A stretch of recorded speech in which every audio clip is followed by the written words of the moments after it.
Кыргызстанда 7-июнга карата дагы 5 адам коронавирустан көз жумду. Соңку бир суткада дагы 362 адамдан оору жаңы аныкталды. Ушуну менен өлкөдө коронавируска чалдыккандардын расмий катталган саны 107.335 киши. Көз жумгандардын саны 1852 адамга жетти. Ал эми айыккандар 100.722 киши. Кыргызстанда COVID-19 вирусу алгач 2020 жылдын март айында аныкталган. Өлкөдө 2021 жылдын мартында Кытайдын Sinopharm, Орусиянын Sputnik V вакциналары менен эмдөө башталган.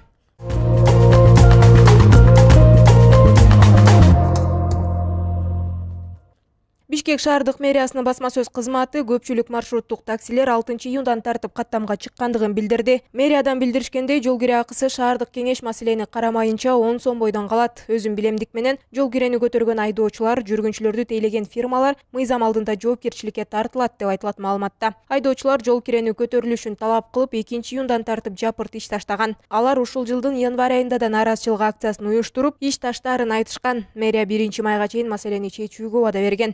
Бишкек мэринин милдетин аткаруучу Бактыбек Кудайбергеновдун айтымында маселе шаардык кеңешке шайлоонун жыйынтыгы жокко чыккандыктан убагында каралбай калган. Мэриянын жол кире тууралуу өз алдынча чечим кабыл алууга укугу жок.